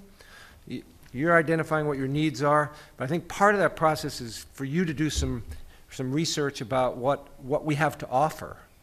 And then that will help you kind of see, oh, aha, maybe we can match up there. So anyway, I would just encourage you to do a little bit more of kind of learning about all of our agencies and how we can help you. Good. And Jim, you had some quick parting Yeah, thoughts? just to add on to that, Danny mentioned we had 40 programs. I'm going to read them all off right now. No, just kidding. We do have, I want to point out Keith Perkins. Are you still in the room, Keith? Keith, oh, there he is. Keith is, we do have an office in Southeast Alaska. It's in Sitka, beautiful Sitka, with 3 staff there. Keith is the head of the staff. And we do have, it's a kind of a long, arm's length of programs, but I'm going to actually just read off 6 of them so you get an idea of the kind of help we've provided to Southeast Alaska in the past 3 years. And I think the kind of, just in the name of the program, the title of the program itself, it kind of tells you what we do. Community facilities, grants and loans, high energy cost grants, rural business enterprise grants, the Business and Industry Loan Guarantee Program, the Renewable Energy for America Program, and the Rural Alaska Village Grant and Water and Environmental Programs. So sewer and water, electric, telecom, community facilities, housing, and business loans. It's really, I think that no matter what it is, that if you want to go and borrow money from the federal government to help your community, there's probably something that in rural development that can help you. And if you have a good idea, go talk to Keith. Thank you. Okay, well, with that, I guess I'd really like to thank our legislators that are here today, congressional staff representatives, and our state and federal agency panelists. Everybody has taken time out of their day to come and sit in the hot seat up here, literally, not only literally, but also in terms of the questions. And, you know, we're all here working together to try and make businesses in Southeast Alaska more successful and further the cluster process. So please join me in thanking everyone.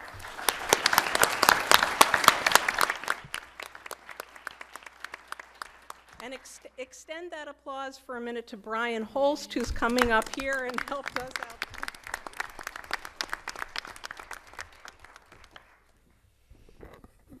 We are now entering into our closing part of our sessions. It's a half hour longer, and I respect your busy schedules. If you would like to depart, everyone will be watching you.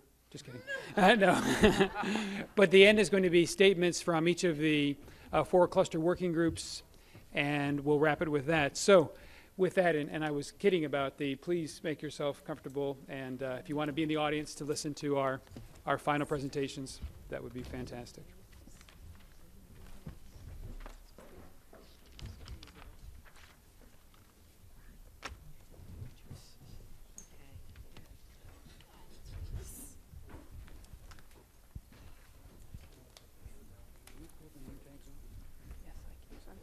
I'd like to invite the cluster co-chairs to please join me up here now that we have ample space. And this is fine. It's fine. And while I was reminded that we do have your evaluation forms, and we encourage you to please provide us your feedback. Yeah, so we're inviting the cluster co-chairs. This is there's a tremendous amount of work that goes into this. This is, as we've heard, we've supported this process, but this is an industry-led initiative, and that's a tremendous burden on business leaders who have full-time jobs, which are not attending cluster working group meetings. So I want to thank you all very much for your incredible dedication to the development of the economy of Southeast Alaska. Join me, guys. Okay, and I do promise to get you out on time. And so we are going to go and have comments from one of the 2 co-chairs. I think they've organized themselves. And so we'll just go ahead and go in reverse order. Oh. So that makes Sharon Gateman, Visitor Products Industry, please. Hi, everyone. And I just want you to know Kirby's also here to jump in and correct me. We kind of put this all together based on the meetings this morning. You're going to be, if you're in our cluster, you'll be getting a much more comprehensive, more detailed, but in the with a nod to the time and everything. I'm just going to quickly go through this. I do, however, need to acknowledge that both Kirby and I agree, if it weren't for Ava Bornstein, neither one of us or our cluster would have been able to be as productive as it was. So all the JEDC staff is incredible, but you were and are especially incredible to us. So thank you, Ava. We love you. So,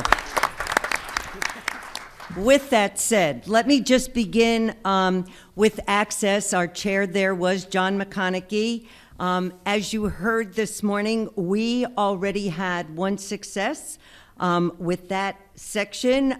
You heard about the 15,000 plus additional days, use days we're going to be getting next season. That group will continue to work with the Forest Service for one, long-term predictable access to public lands, but flexibility for the district ranger to be able to react to market trends and changes. Again, they would like to see, or we would like to see, a streamlined permitting process. And now my favorite, which I guess is a success, Kirby, providing credit for permit fees for in-kind assistance on trail building and maintenance. Correct? Okay, moving along. Under fees now, Bob Janes, our champion, and again, a success. As you may have heard, we received $78,000 of the fees that were $78,000 of fees were appropriated or came back to the Mendenhall Recreation Area for repairs and maintenance as a result of the cluster process. And I got Bob Janes's word on that. They will continue to work with the Forest Service with an emphasis on continued reallocation of the fees, and also will work on what we're calling budget sustainability for the region so that the Forest Service will be able to work and plan with our industry in advance of the season. So we love that.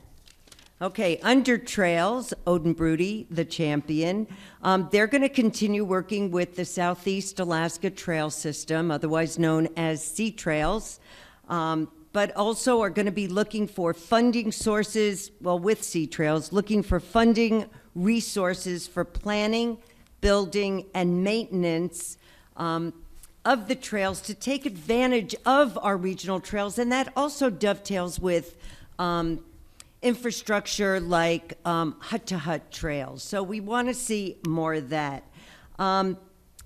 And let's see, one of the questions I noticed, they want to develop a cross-jurisdictional comprehensive inventory of trails within the region. I mean, ultimately, the hope is to take our trails, put them all together, and brand them the same way we've branded the Pacific Crest or the Appalachian. And pretty soon, Sea Trails will take its place among that. And finally, it's their hope, that group's hope. They are hoping to co-sponsor a trail symposium in 2012 to bring community groups and recreational organizations together to bring forward a more comprehensive strategy for the region. So that's number 3. Lorene Palmer was our champion today, stepping in for Melanie Lesh on the multi-day itineraries for Southeast Alaska. And that stems from, in part, the fact that in addition to the incredible support we get from the cruise industry in terms of visitations, big ships, little ships, there are some communities that are never going to see any ships. And so between them and our hubs, Ketchikan, Juneau, it's about developing itineraries to capture those more independent visitors. So they want to develop a way to educate communities and transportation providers about working together to increase accessibility and travel within the region, such as a multi-day pass on the Alaska Marine Highway. Number 2, their big message after the session today was don't reinvent the wheel. We have the Southeast Alaska Tourism Council. It's kind of been in hiatus for a few years as the industry grew, the Alaska Travel Industry Association, but it's now our feeling that it's time to look back at the region, grow the region, and make it even more viably economic goal. Grow the economy of the region with SATC. So that's that group. And finally, Kelly Dindinger, champion of education. Quite simply, They're working pretty much with the University of Alaska. There were a lot of members from the University of Alaska Southeast working with industry on that committee.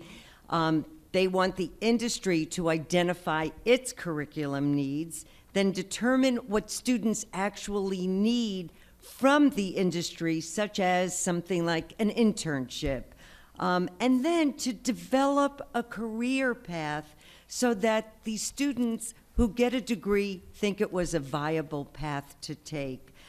There was a slight addendum to that, because during the work session, while it would be great to have a tourism degree at the University of Southeast, maybe there's baby steps in the beginning or a way to have more symbiosis with existing degree programs, such as a business degree also having a tourism emphasis. So pretty much that's where we are, and we're looking forward to another year of work. Thank you. Okay. Thank you, Sharon. Forest Products, Bill Thomason, Wade Zammit. Bill's asked that I speak, so it's an internal joke, right, Bill? Yeah. Payback, yeah. I'm going to cover 4 points and be brief. I'll give you kind of a breakout overview. We met together and reviewed our 6 Phase 2 initiatives. Discussed in the larger group kind of what our scope was on the various initiatives, the process that we're going to be following, and set out timelines for our teams, leaders to develop draft work plans, objectives, and preliminary budgets to be delivered in January. So we've kind of scoped and structured that out. Most of the team members were there, although there are a couple of significant members that we didn't have attend this that we need to round up.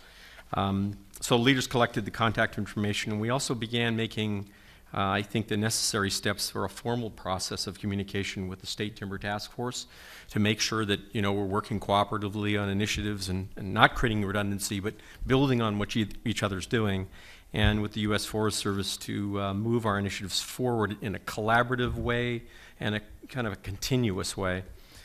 So that's sort of what we accomplished today. We're excited. I mean, I'm excited. I'm a fairly high energy person. And I appreciate Dave's comment. I think I'm using the word regenerative innovation as probably an apropos word for us. I think it was formerly called paradigm shift. You know, probably similar kind of word there. But we need to bring that to our industry, and we really look forward to working with all of the components of our groups in that quest. The real work really begins now, again. In phase 2, and we've got, you know, very challenging issues. If you consider that we operate, as Senator Murkowski put it, the ANWR of Southeast Alaska. How's that for an opportunity? So, you know, given that is the challenge by the good senator, you know, we have significant differences of opinion in our group and in our region, and it's reflected in that, and it's a testament to them that we have 6 initiatives we can actually move forward on. And those of you that are in our industry know that that in itself is an accomplishment to move forward. And so I really hope we can create a solution you know, for land use needs on the Tongass in the broader sense that incorporates all the land users on the Tongass National Forest. And that's really, you know, our bigger challenge out of our group, and it is one of our initiatives. So that we can really result, and really the result for us is we want a thriving industry. We want a thriving industry, but we've got other land users to consider in any kind of solution. And so I hope that we can, and I certainly get this chance to be a spokesman when Brian calls and our group does, but I hope we can be accurate in expressing what our needs are and our opinions and our direction of our group, and I hope that we do that accurately. Because there's so many opportunities for things to get misquoted and moved faster than we can actually cope with our own press releases. So, you know, my goal and certainly our hope is that we accurately represent our group, tell you exactly where we're at, and we've sort of pledged that as a process in our own group, that we've got, you know, going to have open, frank, discussions around issues, and that we can express them openly and honestly with the collaborative groups that we're working with. That's certainly a goal of mine. Lastly, I want to thank again USDA and Brian. Brian's been a trooper in our phase 1 and certainly putting this together for hosting this summit, really creating the opportunity for us to kick off phase 2 and assemble really an impressive collection of decision makers across various levels of municipal, state, and federal governments, all of which are really key components to a solution for us. And so thanks for that work, Brian. I appreciate that. And we'll look forward to good things. Thanks.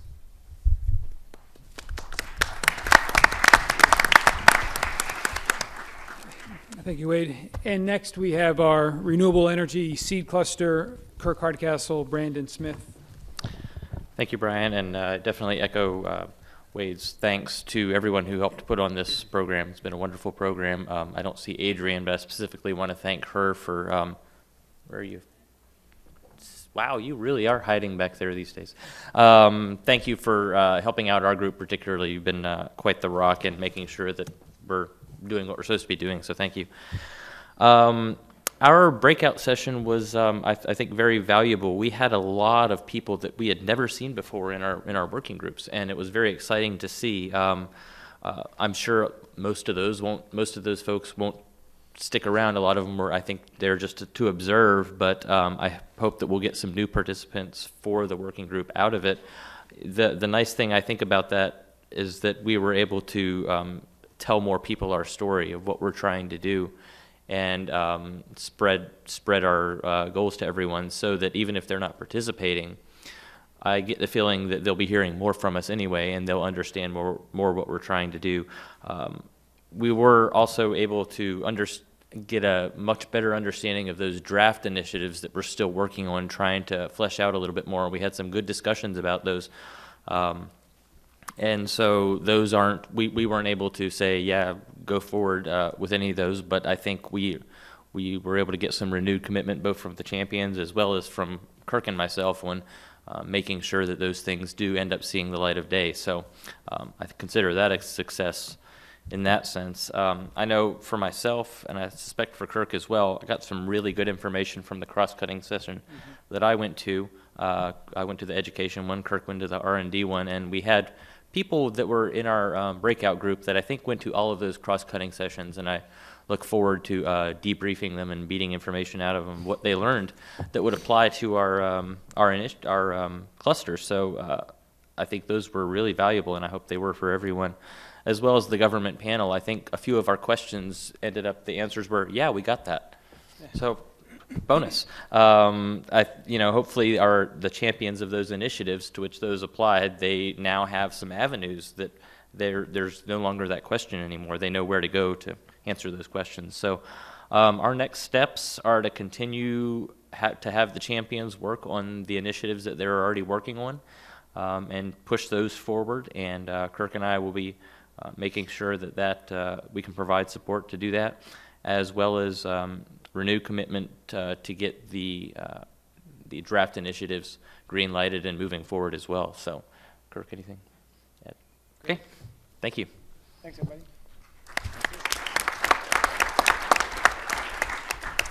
And finally, Julie Decker and John Sund representing the Ocean Products Cluster. John? Julie's the better-looking one of the crowd, not here. But anyway, I want to say thanks, Brian, for pulling the cluster working groups together. But I also want to talk a little bit about policy matters and the why are we here and how does this work.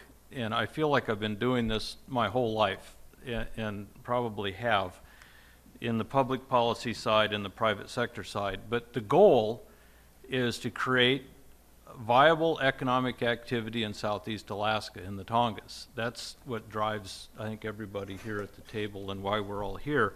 And the measurement is creating new jobs, at least stopping the population drop in Southeast. That might be a good measurement. And creating more private sector investment and private sector business in Southeast Alaska. So this cluster working group process is a way to bring those of us who work on those issues together. We had some great opportunities in our group today to bring people in and talk about issues that they normally wouldn't have run into each other. But the real work is outside the cluster. It's people coming in and grabbing these initiatives and then running off somewhere else and making things happen. An example being our Marine Industry Technology Workforce Consortium issue run by Doug Ward, who couldn't make it here, but he's grabbed that. In Ketchikan, they've got the Chamber of Commerce going to the borough. The borough's going to fund a project for them to kind of expand their marine training and marine issues down there, and they're going to try to trial run a program, and if it looks good and work it out, they'll bring it up to Southeast Conference and maybe run it out Southeast wide. All of that can take place outside of this cluster, but it all started because the cluster was created and it brought all these people together. We saw it again this morning on Sea Otter Management Program, where Phil Doherty and the divers have kind of taken off on that program, but here in the meeting, you know, we had people from the Sitka tribe and from Prince of Wales Island and Tlingit Haida who have been working on the same issues but hadn't connected up with Phil.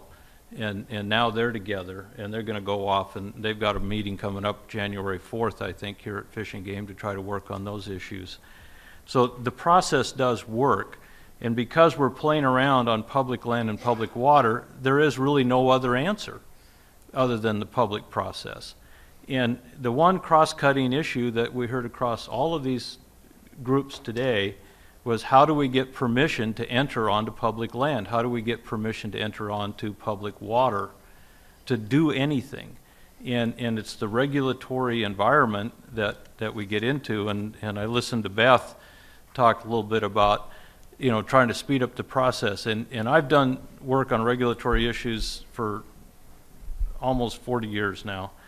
And I've given up on trying to change them. I'm just trying to figure out how to do them faster or get the process through a little better. But I will venture to say that we need something on the order of a Office of Regulatory Assistance, is what it's called in Washington. And it has to go in the governor's office, and it has to go on the third floor. And as Dave said this morning, innovation leads from the top. And if we're going to get anything done on speeding up or getting any coordinated policy on regulatory affairs, it's got to come out of the governor's office.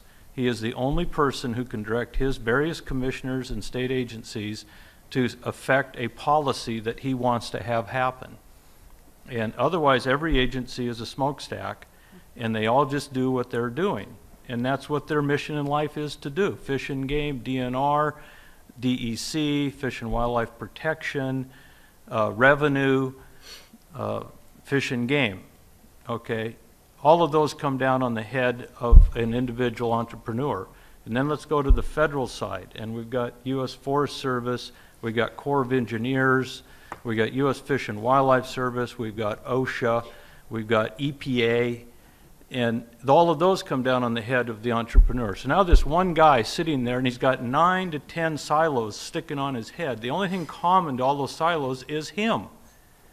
And he gives up because the weight of getting it done is too great.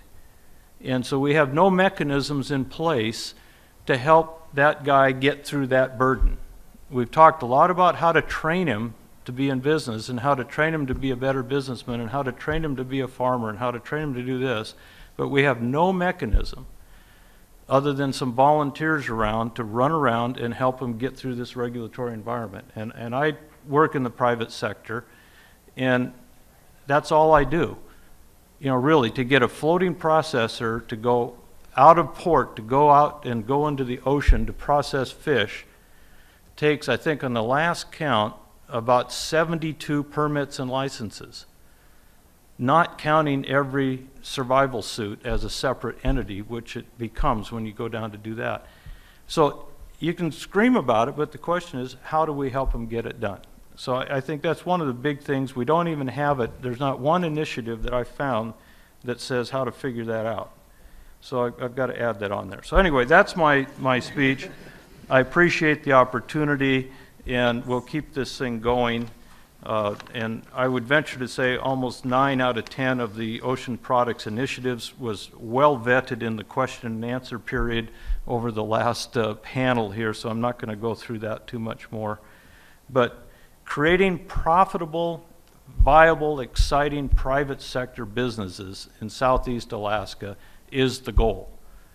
And everybody has to be on board to figure out how to drive that to happen. We need to attract a person who wants to come in here and drop down $250,000 of his own money to create a business up here to do something. Now, how do we attract that person to get here?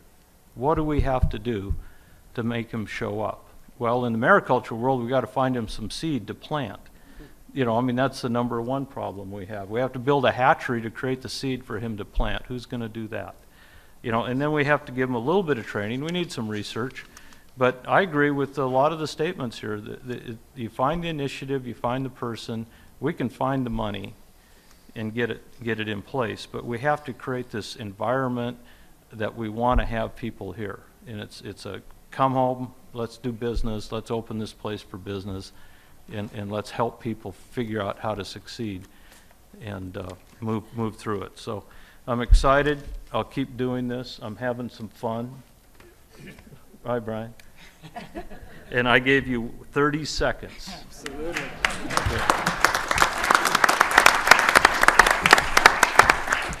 And I was just thinking about that. Thanks for using up all my time. Now I don't have to come up with something witty or wise to say. So I'm going to really leave it to thank you. We have JEDC staff in the room. Could you please stand up and be recognized? And I want to give a special recognition to Adrian. Whenever there's a big project like that, somebody gets that scary email that says, hey, you're in charge. So Adrian, thank you for pulling it all together for this event. And we will wrap it up. We learned a lot. Dave Click, we went down, interviewed him, and he was outstanding. He was not second choice. I heard you say that today, and I was surprised you would say that. It's the 40 years of experience that really convinced us. Thank you for coming up here. We were able to pay his airfare, but he donated his time, and he prepared heavily for this. So I want to thank you for your collaboration.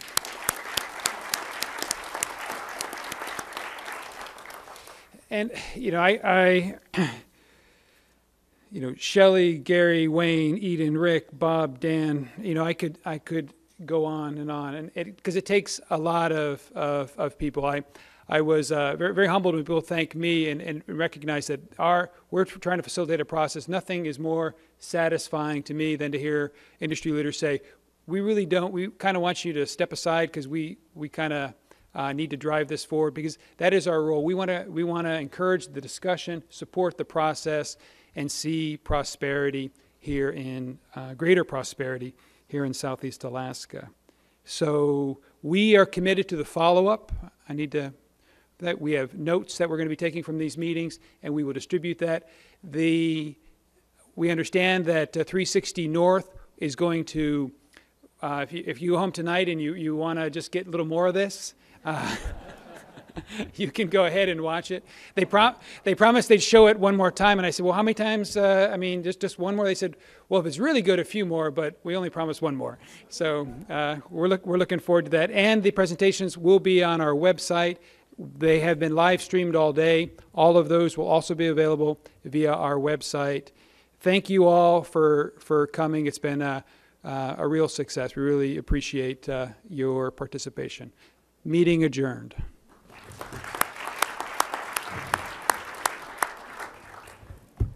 Thanks, Brian. Thank you. Hey, thanks for doing this. Go home and have a beer.